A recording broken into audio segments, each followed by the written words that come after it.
Qu'est-ce que je pense du viager? Je vous dis mon avis dans cette vidéo.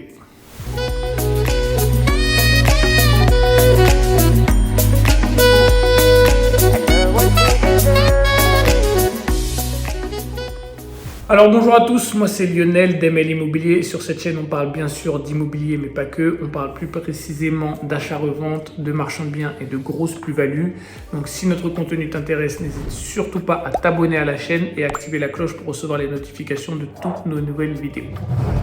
Alors cette vidéo va être un petit peu différente de d'habitude parce que je ne vais pas parler d'opération de marchand de biens mais de viager. Alors je fais un gros disclaimer dès le départ. Deux choses pour que vous ne me preniez pas la tête dans les commentaires. Je ne suis pas un spécialiste du viager. Je n'ai pas acheté de biens en viager. Comme ça, c'est clair. Maintenant, j'ai rencontré des gens qui, eux, s'y connaissent très bien, qui sont des spécialistes du viager.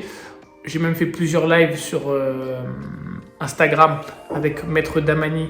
Et j'ai même fait une interview avec elle qui va bientôt sortir sur la chaîne, qui elle est une spécialiste du viager. Elle a fait beaucoup de transactions pour des gens qui achetaient ou qui vendaient en viager. Donc on en a discuté très longuement d'ailleurs, je dois dire, et je trouve que c'est un super moyen d'investissement. Je vais vous expliquer pourquoi. Alors les avantages du viager, c'est pour plusieurs choses une niche dans laquelle il y a moins de monde. Parce que les gens pensent tous que le viager, c'est parier sur la mort des gens. Oui, c'est vrai, mais non pas totalement. Pour plusieurs choses. Parce que déjà que vous investissiez ou non, les gens vont mourir. Ils vont clairement mourir, donc c'est pas vous qui les tuez. Après, les gens vont se dire, oui, mais s'ils meurent, c'est un avantage pour moi. Oui, bien sûr. Je suis pas en train de dire qu'il n'y a pas rapport à la mort dans le viager. Mais il y a aussi un autre avantage pour le viager, c'est par exemple les gens qui veulent vendre. Alors il y a beaucoup de gens, des petits vieux, disons les choses comme elles sont, ou des personnes âgées pour les plus sensibles, qui ont des petites retraites. Ils ont des retraites qui ne sont pas géniales, qui ne sont pas énormes, et le fait de pouvoir vendre leurs biens en viager, ça leur fait un complément de retraite, et même des fois, ça change leur vie. Et ça, les gens ont du mal à le comprendre. Je vais donner un exemple. Quelqu'un qui a une toute petite retraite de 700 €, on va dire. Il est propriétaire de son appartement, et il a 700 € de retraite. Vivre avec 700 €, oui, alors quand on a l'appartement payé, il y a pire dans la vie, mais on sait très bien que vivre avec 700 €, c'est pas non plus quelque chose d'extraordinaire, c'est pas la vie de rêve. Donc, ce vieux monsieur, là, cette personne âgée dont on a pris l'exemple, si par exemple il touchait un bouquet, parce que quand on achète en viager, il y a un bouquet à verser à quelqu'un, donc c'est une première somme d'argent comme un apport, et après une rente mensuelle. Alors la rente peut être annuelle, après voilà, il y a plein d'autres choses qui peuvent être faites, mais je parle en général. Et ce monsieur, s'il y a une rente, alors déjà il touche un bouquet, on va dire, je sais pas moi, 20 000 €, et tous les mois, il retouche 700 € de rente. Donc quelqu'un qui touchait 700 € par mois, grâce au viager, il se retrouve avec 1 400 € par mois jusqu'à la fin de sa vie. Et là, c'est pas pareil. Vous vous rendez compte que vous aidez quelqu'un en faisant du viager. Donc on a peut-être une mauvaise image de ce type d'investissement, mais même moi, j'ai mes parents, je me dis, s'ils pouvaient toucher beaucoup plus de retraite jusqu'à la fin de leur vie, peut-être pourquoi pas, parce que bon, je ne suis pas vraiment dans ce cas-là, mais pour certaines personnes qui aimeraient aider leurs parents qui ne peuvent pas, c'est peut-être une solution pour que leurs parents vivent mieux. Donc c'est pas forcément que négatif.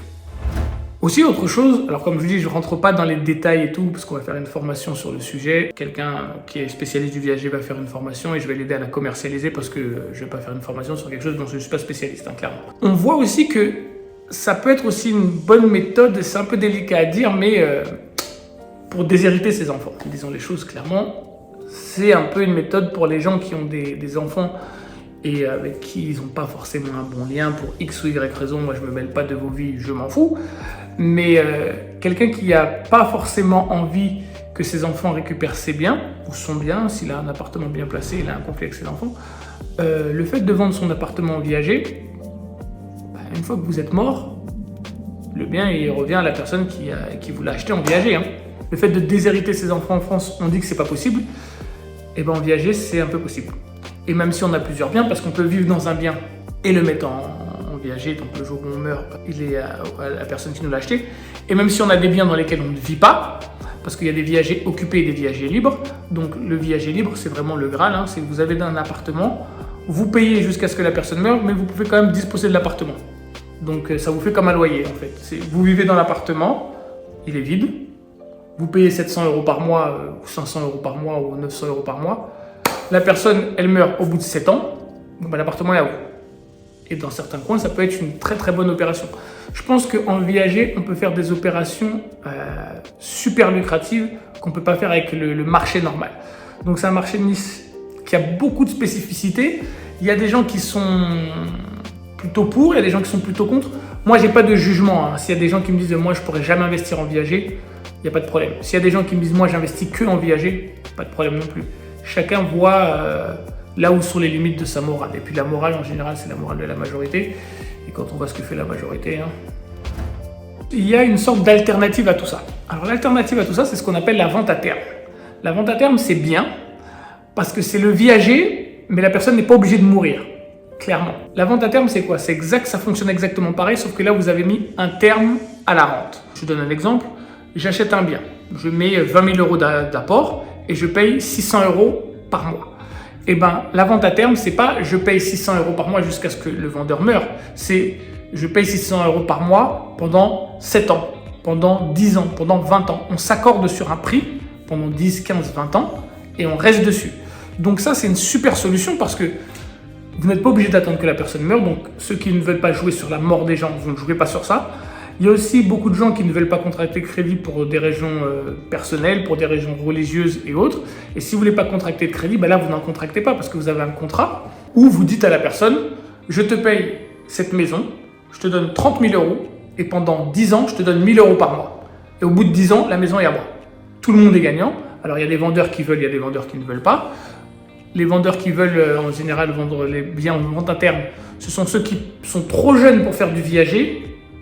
Donc, ils ne peuvent pas encore mettre leur appartement en viager. Et cette opération-là peut être une opération qui peut être rentable pour eux et pour vous. Parce qu'ils ont leur rente, ils ont leur complément de retraite. Et vous, vous savez que dans 10, 15 ans, vous récupérez la maison. Vous n'avez pas joué sur la mort des gens. Vous n'avez pas pris de crédit. Et vous avez votre maison. Donc, c'est pour moi des investissements qui manquent de lumière. On n'en parle pas assez. Et je pense vraiment qu'il faudrait vraiment plus en parler parce que ce sont des choses qui malheureusement, les professionnels de l'immobilier, les gens comme moi, bon, je le savais, j'en avais entendu parler, même si je ne suis pas un spécialiste, mais il y a beaucoup de gens qui, eux, s'y connaissent dans leur domaine, mais pas en immobilier, et ils ne connaissent pas ces méthodes-là. Et franchement, s'ils connaissaient ces méthodes-là, je pense que ça faciliterait pour eux le fait de devenir propriétaire. On n'est pas obligé de prendre un crédit pour faire ça. D'ailleurs, dans la plupart des cas, on ne prend pas de crédit pour le faire. C'est je paye le bouquet et je te paye une rente. Pour le viager, je te paye une rente jusqu'à ce que tu meurs 30 ans maximum, parce que ça va pas au-delà de 30 ans. Et puis il y a aussi pour les gens qui sont plus pour la vente à terme, je te paye une rente et pendant 10, 15, 20, 30 ans, on choisit, je te paye telle somme et après la maison est à moi. C'est un moyen de se faire financer en évitant les banques, parce que je sais aussi qu'il y a des gens qui ne sont pas trop pour les banques. Mais voilà, dites-moi ce que vous en pensez, si vous pensez que ce sont des bons moyens d'investissement, si ce sont des bons moyens pour se loger, dites-le moi et puis je vous dis à bientôt dans la prochaine vidéo.